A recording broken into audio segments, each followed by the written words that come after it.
Here's a pro tip from me to you. Don't point guns at cops and you won't get shot.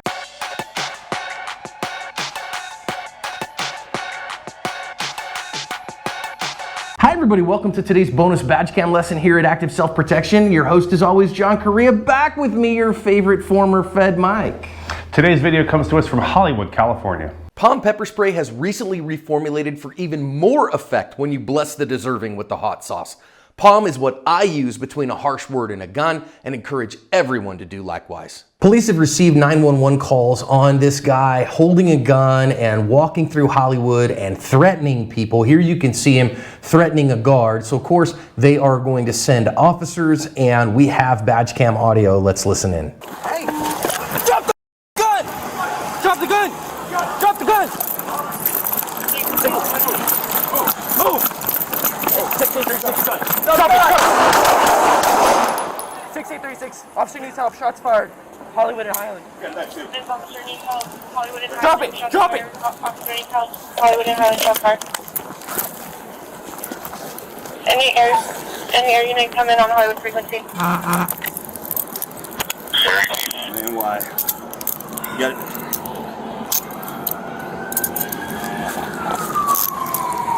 Shots fired. Officer needs help. Suspect is right now. Here we see surveillance footage. You see the guy point what turns out to be the knife at the officers, who shoot him several times, try to take him into custody and get him help, but he did not make it. Looks like he took the Walk of Fame temperature challenge. All right, Mike, I'm super excited. The ASP podcast is live, Apple, Spotify, everywhere else. And we have a new episode today. Who is today's guest? Today's guest is retired Sergeant Craig Johnson of the San Diego County Sheriff's Department, who got into a pretty extensive gun battle with his partner.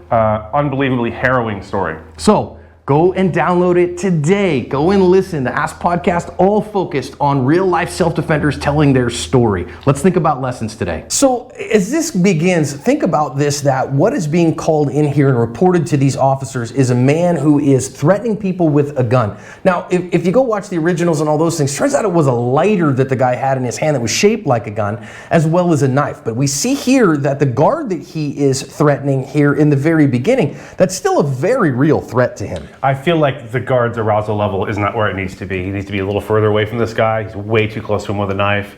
I don't know what's going through his head. I'm gonna tell you, if you're a security professional, I love the fact that he's at least sticking in here and trying to do some good and keep this guy from hurting people. But man, you got to give yourself a lot more distance than that. And I also think that, again, this guy is a threat to the public, and these officers, this is what they are responding to. So again, the response that comes in is based many times off what is seen. So for my private citizen viewers, make sure that when you are calling something into emergency services, that you give the best description that you can, that you give an accurate description of what's happening. And give a description of yourself so they know who the bad guy isn't. Yes, that's a great point, right? That as you call that in, stay calm, get the best description that you can, give them what's coming. So this guy, again, is not going to Bible study with this knife and messing around with this thing, clearly enjoying the power that he has, and is a threat to the people around who absolutely needs to be stopped. Now, the officers come in, love the first thing he says, drop the effing gun. Now, actually, I don't have a problem with this one at all. Yeah, we talked about this in a recent badge cam bonus video where the officer was sort of overusing the F-bomb a little too much and saying things that would probably look really bad later in a civil trial if it had to come to that. But one F-bomb up front, I think it was used properly.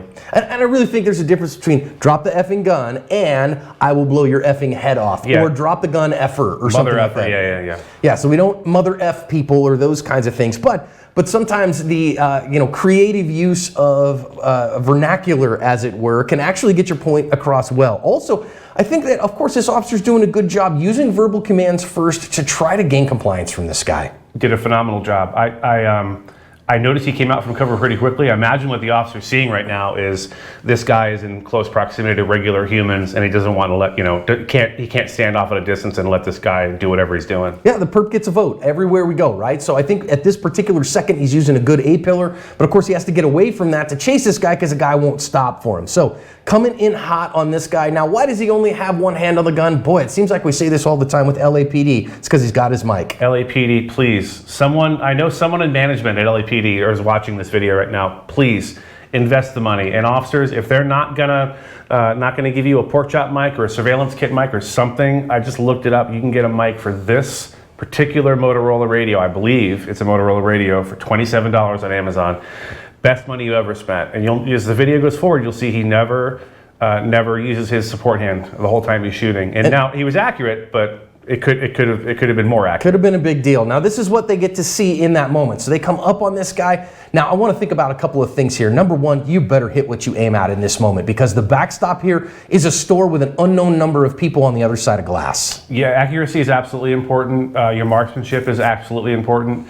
We've seen it in a couple of videos where you have a very narrow window. We have another video in Hollywood, as a matter of fact, where they had to shoot a guy who was in the middle of a crowded street with cars going by. So yeah, your marksmanship is super important here. Number two, you got to be fast. So it's not a balance of speed and precision. It is both fast and accurate, because this guy, again, the vision that the officers have here is the guy picking something up at them, and they're not going to have the visual acuity to see, well, is that a real gun? Is it not a real gun? Is it the knife in this moment? Because again, they are hearing man with a gun who then picks that up at him. I think it's entirely justified conduct. They got the call. Man is threatening people with a gun. They arrive. He absolutely matches the description, and not for nothing, there are regular humans just to the left and right of this guy that he could have been at and been stabbing in a heartbeat. Yep, and they stop shooting when he drops the gun and drops to the ground. So when he's no longer a threat, he's a grounded threat, so the knife in his hand is not a threat anymore. The gun is not in his hand anymore, so they stop shooting. Why? Because they have the right to protect themselves and the duty to protect the public, and I know people are going to argue about that with the Supreme Court. They don't have a duty to protect any one individual. They have a responsibility to protect the public from their community. Absolutely correct. And we talk about people changing shape when they've been shot. I don't think this is even fibs factor. I think this is just they hit something really critically important. This guy doubled over immediately. Yeah, and you can see he probably can't use his legs at this point. That's definitely some kind of a central nervous system hit. I think they did a fine job here then of trying to, okay, let's get him into custody. But, I do want to mention that as well, Mike, as somebody who doesn't perform law enforcement functions, some people say, well, why, after they don't always drop the gun and whatever, why do they have to put him in cuffs? But I think it's for officer safety. Well, first of all, it's policy. I mean, I don't know any agency that says you don't handcuff someone immediately after they've been shot. This guy could still be capable of hurting someone. There's a knife directly within his reach, directly in front of him. There's potentially a gun. Turns out it was a lighter. We didn't know that at this point. So yeah, you have to get him hooked up. And if you need to unhook him later for the paramedics to work on him, that's fine. But let's make sure he doesn't have any weapons on him. Let's make sure he's no longer a threat to you or the public. Yep, just a reminder for the public. That's why they do that, is because it very easily could reemerge as a threat, could have another weapon on him and those things. Okay, so now notice this here. This is how brief this goes down, and recognize how fast it is. Now I will say this, our officer, who is the one who we saw the badge cam on, he is just a little bit behind what we saw of the other officer, and we want to be real cautious of that because of the priority of fire of the officer in front. Yeah, and you'll see here in a couple more frames how he does take that big step to the right to avoid any kind of crossfire hitting his partner. I also noticed the guy on the top of the frame who's just stopped dead here, and after this you'll see he makes an abrupt about face and gets the heck out of Dodge. Smart guy. Good call. Good call on that guy. Just a thing for all of us to be wary of. When you have a partner with you, if you are not shoulder to shoulder with them, you want to be real cautious and wide of them a little ways, because that officer takes a big step to his right or left. Could be a really bad thing in this officer-involved shooting. But thankfully, the officer in question themselves takes a big step to their right, which opens up the space a little bit and minimizes that risk. Last thing that we want to look at here, if you look at the picture from the PD, you recognize that he had a knife on him, definitely a deadly threat there, but the gun ends up being a lighter, like a big butane lighter of some kind. But recognize that what the reality is, whether you're a private citizen or a police officer, it's what a reasonable person, given the totality of the circumstances that you were under, act in that way that you did. And I think the officers did in this case, even though it wasn't a real gun. Yeah, I think a lot of our viewers are familiar with Graham versus Connor, Tennessee versus Gardner. All that stuff applies here.